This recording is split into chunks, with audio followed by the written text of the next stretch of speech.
कॅमेरामागे उभा राहून समाजाचे प्रश्न मांडणारा एक पत्रकार, पण या प्रवासामागे दडलेला असतो संघर्ष, जिद्द आणि स्वतःला घडवण्याचा प्रवास.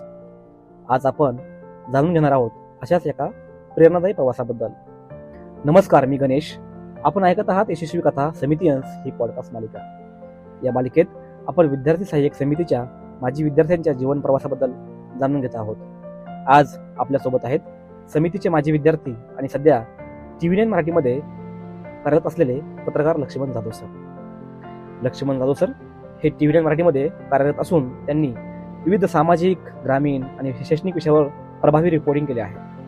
समितीमधील त्यांच्या जीवन प्रवासाने त्यांच्या व्यक्तिमत्वाला आकार दिला आहे आणि आज ते समाजातील प्रश्नांना आवाज देणारे पत्रकार म्हणून ओळखले जातात. सर नमस्कार. नमस्कार. विद्यार्थी सहाय्यक समितीशी तुमचा संबंध कसा आला आणि त्या काळातील तुमचे दैनंदिन जीवन कसे होते? ग्रामीण भागातल्या कित्येक विद्यार्थ्यांचं आयुष्य समृद्ध करणारी पवित्र वास्तू म्हणून विद्यार्थी सहाय्यक समितीकडे पाहिले जातात. खरं तर मी सर्वप्रथम विद्यार्थी सहाय्यक समितीचं अगदी मनापासून या पवित्र वास्तूला अभिवादन करेन. आणि दुसरं गोष्ट म्हणजे अच्युतराव आपटे ज्या ग्रस्तांनी ग्रामीण भागातल्या वाड्या वस्त्यावरील कित्येक अशा गरीब, गरजू आणि होतकरू विद्यार्थ्यांना पुण्यासारख्या सांस्कृतिक शहरामध्ये विद्येची किंवा शिक्षणाची दारं ज्यांच्यामुळं खुली झाली असे अच्युतराव आपटे यांना खरं तर विद्यार्थी सहाय्यक समितीमधला जो काही विद्यार्थी आहे तो त्यांना निश्चितच अगदी मनापासून धन्यवाद व्यक्त करीत असेल. आणि मी पण त्याच प्रवाहातला आहे किंवा त्याच परिघातला आहे. विद्यार्थी सहाय्यक समिती खरं तर आमच्यासाठी एक नवसंजीवनी होती की ग्रामीण भागातून पुण्यासारख्या ठिकाणी येणं आणि या परिघामध्ये वास्तव करणं. मला असं वाटतं की आयुष्यातली समृद्धीची वाटचाल या विद्यार्थी सहाय्यक समितीमधूनच झाली. कारण की ग्रामीण भागातून ज्यावेळेस पहिल्यांदा पुण्यामध्ये आलो त्यावेळेस पहिला प्रश्न असतो तो म्हणजे राहण्याचा. आणि राहण्याचं काय, खायचं काय, अशा अनेक प्रश्न समोर असतात. आणि अशामध्ये उत्तर म्हणून विद्यार्थी सहाय्यक समिती मिळाली. आणि विद्यार्थी सहाय्यक समितीमध्ये वास्तव करत असताना अनेक गोष्टी म्हणजे व्यक्तिमत्व विकासापासून त्या दैनंदिन जीवनामध्ये, जसं तुम्ही सांगितलं की तुमचं दैनंदिन जीवन कसं होतं, मला असं वाटतं की आमच्या दिवसाची सुरुवातच ही योगासनाने व्हायची. ओंकाराचे स्वर कानी पडत अनेक विद्यार्थी उठायचे आणि जवळपास एक 5:30, 6 आणि 6:30 अशा वेगवेगळ्या अर्धा तासाच्या योगासनाची बॅच होत्या. मला असं वाटतं की जर तुमचं आरोग्य समृद्ध असेल किंवा उत्तम असेल तर पुढचा जो जीवनाचा मार्ग असतो तो सुखकर असतो.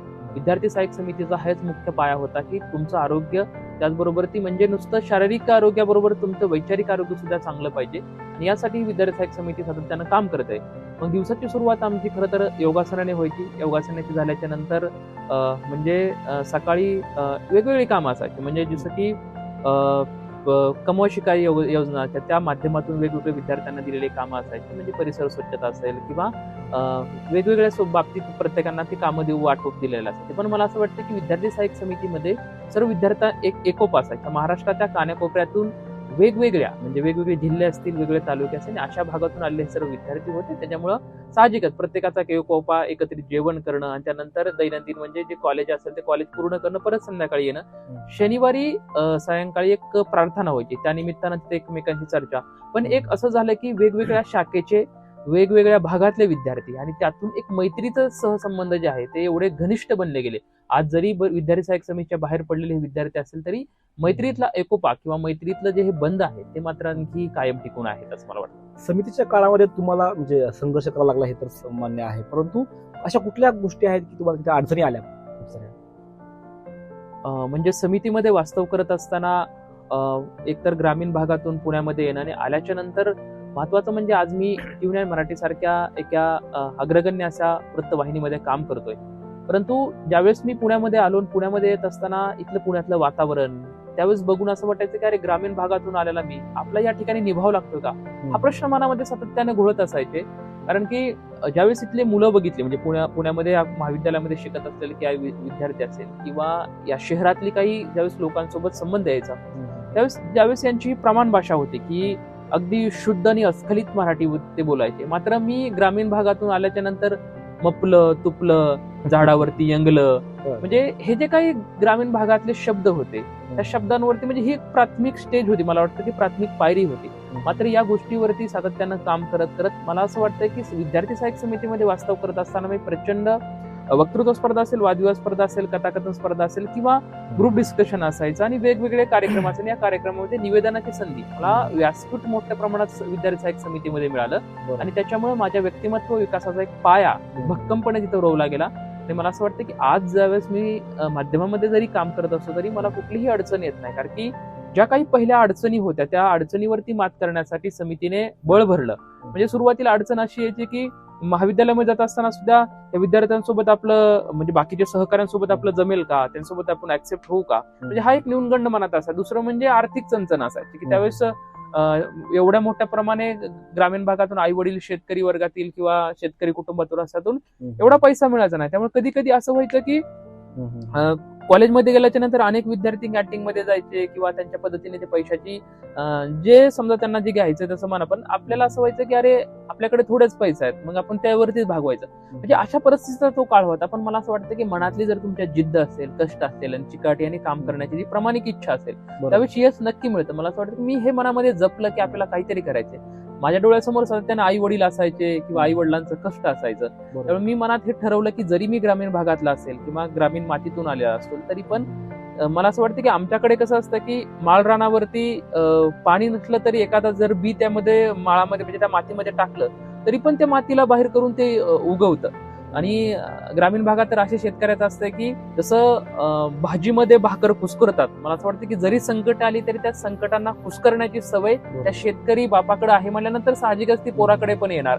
असं कित्येक संकट आले तरी त्या संकटावरती मात करून पुढे जाण्याची जी दुर्दम्य इच्छाशक्ती होती ती मनामध्ये सातत्यानं ठेवलेली होती आणि त्यामुळं ती वाटचाल करत आलो. आणि हा यशाचा टप्पा गाठत असताना ज्यावेळेस आई वडिलांच्या डोळ्यामध्ये आनंद अश्रू तरळले, मला असं वाटतं की आयुष्याचं जीवनाचं खरं सार्थक ते असावं की आई वडिलांना ज्यावेळेस म्हणजे मला आणखी एक गोष्ट सांगा वाटते की माझ्या घरी आतापर्यंत टीव्ही नव्हता. जोपर्यंत मी टीव्ही 9 ला जॉईन होत नाही तोपर्यंत मग घरी टीव्ही नव्हता. आणि टीव्हीवरती ज्यावेळेस टीव्ही घेतला आणि टीव्हीवरती माझ्या आई वडिलांनी ज्यावेळेस मला टीव्हीवरती पाहिलं त्यावेळेस मला असं वाटतं की त्यांच्या डोळ्यात आनंद असू आले की आपलं पोरग टीव्हीवर दिसतंय. म्हणजे दुसऱ्याच्या घरी टीव्ही बघायला जाणारा पोरगा आज स्वतःच्या घरी टीव्ही लावल्याच्या नंतर स्वतःच्या घरी टीव्हीवर दिसतोय. तर हा निश्चित एक मनाला आनंद देणारा क्षण होता असं मला वाटतंय. की तुम्ही समितीमध्ये विद्यार्थी व्यवस्थापनात काम केलं आहे आणि आता पुढे तुम्ही पत्रकारितेमध्ये आता ऍक्च्युअल काम करताय, तर त्या व्यवस्थापनामध्ये काम करताना काही अनुभव आणि आता तुमच्या कामी येतात का इकडे? निश्चितच, कारण की विद्यार्थी सहाय्यक समितीमध्ये आमच्याकडे एक मॅनेजमेंट असतं की ज्याच्यामध्ये प्रत्येक विद्यार्थ्यांकडे मॅनेजमेंट शिकावं म्हणजे प्रत्येकाकडे एक जबाबदारी दिली असते. म्हणजे विविके प्रमुख असेल, विद्यार्थी प्रमुख असेल, तसं लिडरशिप म्हणजे व्यक्तिमत्व विकासाचे गुण संपन्न होण्यासाठी त्यांच्याकडे ह्या गोष्टी साऱ्या दिल्या असतात. तसं माझ्याकडे विविके प्रमुख होतं. त्यामुळं विविके प्रमुख म्हणजे जे काही समितीमधले जे काही कार्यक्रम असतात त्या कार्यक्रमाचं मॅनेजमेंट, विद्यार्थी विकास केंद्राच्या अनुषंगाने हे सर्व कार्यक्रम होत असतात.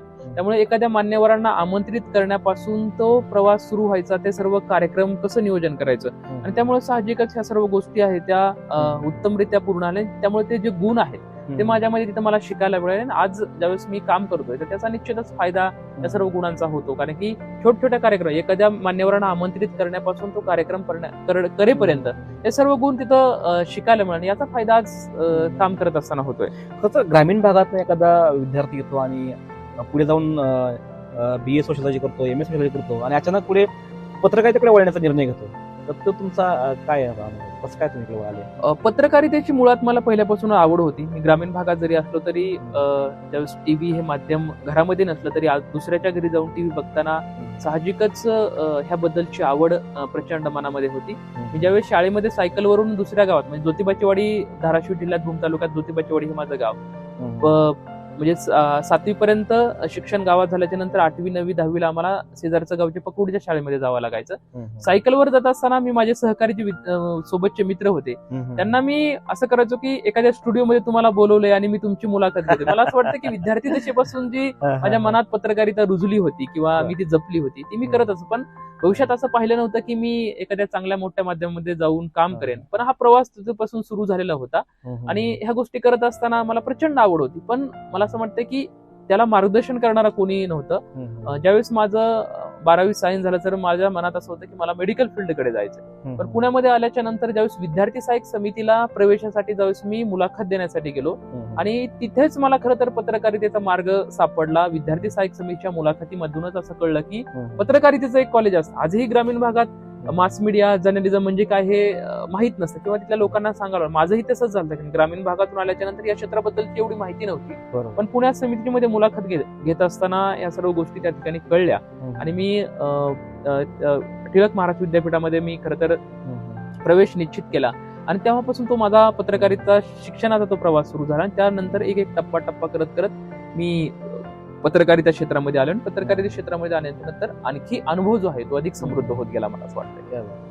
तुम्ही आता टीव्ही काम करताय तर ऍक्च्युअल रिपोर्टिंग करताना तुम्ही सामाजिक, राजकीय, सांस्कृतिक कथाशी पुणे शहर आहे, तर काय अनुभव आहे तुमचे विशेष काय? मला असं वाटतं की मी टीव्ही मराठीचं खूप अगदी मनापासून धन्यवाद देईन की माझ्यासारख्या ग्रामीण भागातल्या एका मुलाला खूप मोठी संधी किंवा खूप मोठं व्यासपीठ या माध्यमाने दिलं. इथं काम करत असताना मला असं वाटतं की माझ्याकडे जे वक्तृत्वाची कला होती किंवा जे शब्द होते त्या शब्दांना अंकुर फुटत देण्याचं किंवा त्याला आणखी बहार आणण्याचं हे काम टीव्हीच्या माध्यमातून होत गेलं. टीव्हीने मला खूप प्रचंड संधी दिल्या. म्हणजे दिल्लीचं अखिल भारतीय मराठी साहित्य संमेलन मला दिल्लीमध्ये जाऊन त्याचं वार्तांकन करण्याची संधी मला मिळाली. देहू ते पंढरपूर. खरं तर विठ्ठल आणि वारकरी हे महाराष्ट्राच्या भक्तीचं एक समीकरण आहे आणि ह्या वारीचं वार्तांकन करण्यासाठी देहू ते पंढरपूर मला वार्तांकन करण्याची संधी दिली. ज्यावेळेस मराठवाड्यामध्ये अतिवृष्टी झाली होती तेव्हा शेतकऱ्याच्या बांधावरती जाऊन सुद्धा मी तिथं अतिवृष्टी केली. मुंबईचं अधिवेशन असेल किंवा महाराष्ट्रातल्या वेगवेगळ्या काही घडामोडी आहेत मोठ्या, त्या घडामोडीमध्ये जाऊन मला तिथं वार्तांकन करण्याची संधी मिळाली. मला असं वाटतं की ज्यावेळेस मी टीव्ही मध्ये जॉईन झालो आणि तिथून परत प्रवास सुरू झाला तर प्रत्येक गोष्ट किंवा प्रत्येक दिवस खरं तर खूप वेगळा असतो. वेगवेगळ्या राजकीय लोकांशी भेटणं, बोलणं किंवा गुन्हेगारीतल्या काही स्टोरी असतील ते कव्हर करणं, असा वेगवेगळा गोष्टी समोर येतात. पण मात्र यामध्ये राजकीय असेल, सामाजिक असेल, सांस्कृतिक असेल किंवा गुन्हेगारी गेल्या असे ज्यावेळेस ही वार्तांकन करत असताना आपल्यातला एक माणूसपण असेल किंवा आपल्यातला एक पत्रकारिता अधिक समृद्ध होत असतो. म्हणजे जशी बातमीची सुरुवात होतपर्यंत आज मला असं वाटतं की जवळपास मला टीव्हीमध्ये 2 वर्ष पूर्ण झाली. मात्र ह्या 2 वर्षाच्या कालखंडामध्ये अनेक गोष्टी शिकायला मिळाल्या, अनेक लोक मिळाली आणि त्यांच्या माध्यमातून एक संपर्क ह्या लोकांसोबत प्रस्थापित झाला. एक चांगलं माध्यम मिळाल्यामुळे एक ओळख निर्माण झाली, ह्याचं समाधान वाटतं. तर तुम्ही खूप छान मुद्दे मांडले. आता पण याला जोडून एक प्रश्न असा आहे की आजच्या काळात पत्रकारितेची भूमिका तुम्ही कशी पाहता? लोकशाहीचा संस्था आधारस्तंभ म्हणून या पत्रकारितेकडे पाहिलं जातं. मला असं वाटतं की जे कोणी या माध्यम क्षेत्रामध्ये काम करत असतील तर त्यांच्या खांद्यावरती ही आता जबाबदारी आहे. तर आज बघतोय की स्पर्धेचं युग आहे, सोशल मीडियाचं युग आहे. अनेक एखादी गोष्ट सोशल मीडियावरती टाकली की ती अगदी जगभरात तेवढ्याच ताकदीने किंवा तेवढ्याच फास्टमध्ये व्हायरल होते, सर्वांपर्यंत पोहोचते. आज पत्रकारिता क्षेत्रामध्ये काम करत असताना जे काही प्रामाणिक आहे, जे काही सच्च आहे ते लोकांपर्यंत पोहोचवणं पाहिजे. कारण की आज माध्यम क्षेत्रामध्ये आपण बघतोय की प्रत्येकाच्या घरी ज्यावेळेस टीव्ही चालू असतो त्यावेळेस अनेक नकारात्मक गोष्टी किंवा अनेक अशा गोष्टी ज्यावेळेस येतात त्यावेळेस ऍज अ पत्रकार म्हणून त्या भूमिकेजवळ असताना जे काही खरं आहे ते खरं लोकांपर्यंत पोहोचवण्याची खरी जबाबदारी जी आहे ती आज पत्रकारांवरती आहे आणि पत्रकार लोकांनी ही जबाबदारी पाळली पाहिजे. कारण की तुमच्यामध्ये ती ताकद असते की जे काही सत्य आहे किंवा एखाद्या गोष्टीवरती अन्याय होत असेल तर त्या अन्यायाला वाचा फोडण्याचं काम हे पत्रकारितेमध्ये आहे. मग तुमच्या लेखणीमध्ये असेल किंवा तुमच्या शब्दांमध्ये असेल. मला असं वाटतं की ही शब्दांची ताकद तुम्ही जोपासली पाहिजे, ती जपली पाहिजे. कारण की तुमच्यामुळे समाजाला न्याय मिळू शकतो किंवा एखाद्या अन्यायग्रस्तांना न्याय मिळू शकतो. आज जर बघितलं जात की जी काही सत्ता आहे त्या सत्ताधाऱ्यांना प्रश्न विचारून भंबेरी त्यांची उडवणं किंवा त्यांच्याकडून ते काम करून घेणं, आज एखाद्या प्रशासकीय किंवा एखाद्या सत्तेसमोर झुकणं ही पत्रकारितेमधली लाचारी झाली. ती लाचारी सोडून सत्तेच्या विरोधात खरं तर तुम्ही बंड पुकारणं आणि त्यांना ती कामं करून घेणं ही आज पत्रकारितेची जबाबदारी आणि ती पत्रकारिता जबाबदारी पत्रकारांनी टिकवली पाहिजे, ती जपली पाहिजे आणि ती वाढवली पाहिजे असं मला वाटतं. बरोबर. समितीमध्ये ह्या सगळ्या विचारसरणीचा तुमचा कसा पदार्थ? समितीमध्ये खरं तर समितीमधले अच्युतराव आपटे असतील, सुमित्रा ताई असतील किंवा ही जी मोठी मान्यवर मंडळी समितीनी ज्यांनी समितीचा पाया रचला त्यांच्याच प्रामुख्याने त्यांच्या विचारांमध्ये एक सकारात्मकता होती की समाजाला एक वेगळी दिशा देण्याचं जे काही त्यांचे विचार होते. मला असं वाटतं की त्या विचारांची पायेमुळं असतील किंवा त्या विचारांची बीज येणाऱ्या प्रत्येक समितीच्या विद्यार्थ्यांच्या मनामध्ये त्यांनी रुजवत गेली. समितीच्या फळीमध्ये असं होत गेलं की जे काही रेक्टर म्हणजे पर्यवेक्षक तिथं होते ते पर्यवेक्षक येणाऱ्या नवीन विद्यार्थ्यांना ते शिकवत राहायचे, ते विचार त्यांना देत राहायचे.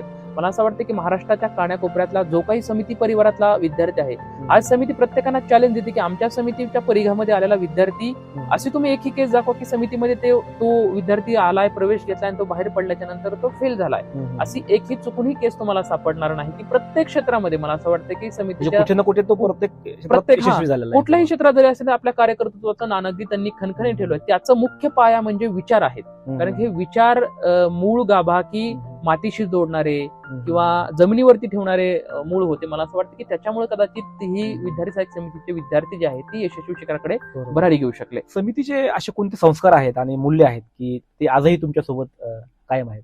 समितीचे मूल्य मला एक सातत्यानं समितीचे अनेक असे मूल्य आहेत की ज्या समितीने मला घडवलं. त्या समितीबद्दल काय मूल्य सांगावे किंवा किती सांगावे, कारण की ज्या क्षणी माझा समितीमध्ये प्रवेश झाला तेव्हापासून मला असं वाटतं की समितीच्या संस्काराच्या विद्यापीठामध्ये अनेक विचारांची जी काही विचारांचं बीजरोपण आहे ते माझ्या मनावरती रुजलं गेलं, कोरलं गेलं. मुख्य म्हणजे समितीतला एक विचार मला स्पष्टपणे आवडतो की आज जर समाजामध्ये बघितलं तर जातीभेद, एकमेकांमध्ये द्वेष इतका प्रचंड फोलावतोय की आज गावागावा बघितलं, वाड्या वस्त्यावरती बघितलं की शहरात बघितलं, सध्या जातीचं समीकरण अतिशय इतकं म्हणजे वेगळ्या परिस्थितीमध्ये चाललंय. पण अशा परिस्थितीमध्ये समितीमध्ये प्रवेश घेत असताना समितीचा जो फॉर्म आहे त्या फॉर्म मध्ये जातीचा कुठलाच रकामना नाही. मला असं वाटतं की एकता, आपुलकीचा संदेश समिती प्रवेशाच्या बाबतीत त्याच वेळेस कळलं. आज कित्येक असे माझे सहकारी मित्र आहेत की वेगवेगळ्या क्षेत्रात आहेत, वेगवेगळ्या गावात आहेत, पण त्यांच्यासोबतची आपुलकीची जी नाळ जोडलेली आहे ते समितीमुळे. मला समितीने काय दिलं असेल तर भरपूर मोठा समितीने मित्र परिवार दिलाय. मला समितीची ही सर्वात मोठी देणगी वाटते ती म्हणजे काय तर एक आपलेपणाचा जी भावना आहे ती समितीने दिली. दुसरी गोष्ट संस्कार म्हणजे ग्रामीण भागातून जरी आला असतं तरी हे सर्व न्यूनगंड बाजूला सारून जर तुम्ही प्रामाणिक काम करत राहिलं, कष्ट करत राहिलं तर यश नक्कीच तुम्हाला मिळतं. हा एक विचार समितीने सातत्याने दिला. कारण ग्रामीण भागातले असे कितीतरी विद्यार्थी माझ्या सोबतचे सहकारी सोबत होते की त्यांनी कष्ट करत राहिले, आज खूप मोठ्या आपापल्या क्षेत्रामध्ये ते यशस्वी झाले. याचं कौतुक वाटतं की समितीने लढायला शिकवलं. तुम्ही आयुष्यामध्ये न रडता आयुष्यामध्ये लढायचं आणि लढण्याच्या नंतर यश नक्की मिळतं. हा संस्कार, हा विचार समितीने दिला. सर्वांना सोबतीला घेऊन हा विचार घेऊन जर पुढे गेलं तर यशस्वी होतो. त्यामुळं समितीच्या अनेक विचार आहेत. स्वावलंब बना. मला असं वाटतं की समितीच्या विद्यार्थी दशेत असताना समिती आम्हाला कमवाशिका करायला लावायची आणि त्या कमवाशिकाच्या येणाऱ्या पैशातून तुम्ही स्वतःसाठी ते खर्च करा. आणि हा विचार समितीने विद्यार्थी दशेत दिला असल्यामुळं अधिक समृद्धीकडे वाटचाल त्याच परिघातून मला असं वाटतं की तेव्हा त्या देशातून झालेली अशी मला वाटतं. खरं तर तुम्ही आता बोलताना तुमच्या चेहऱ्यावर स्पष्ट जाणवतं की तो तुम्ही संघर्ष काय अनुभवला आहे. शेवटचा एक प्रश्न सर, पत्रकारिता क्षेत्रात येऊ इच्छिणाऱ्या विद्यार्थ्यांना तुमचा सल्ला काय? पत्रकारिता हे क्षेत्र खूप मोठं आहे, अवाढव्य आहे, व्यापक आहे. आणि या पत्रकारिता क्षेत्राची व्याप्ती ज्यांना कळलेली मला असं वाटतं त्या विद्यार्थ्यांसाठी हे महत्वाचं आहे की झगमगाट दिसतो, प्रतिष्ठा, प्रसिद्धी असं दिसतं. त्यामुळे अनेक विद्यार्थी या क्षेत्रामध्ये येऊ पाहतात. मात्र या क्षेत्रात आल्याच्या नंतर संघर्ष पण तेवढाच आहे. कारण की स्वतःला टीव्हीवर दिसणं किंवा टीव्हीवर दाखवणं एवढ्यापुरता हा प्रवास नाही. त्याच्या पडद्यामागचा संघर्ष असतो की एखाद्या बातमीला न्याय देणं, ही न्याय देण्याची भूमिका आपल्यामध्ये असणं. आणि ज्यावेळेस आपण एखाद्या व्यक्तीला असेल किंवा एखाद्या घटकाला न्याय देण्याचं जो समाधान असतं ते पत्रकारितेमध्ये असतं.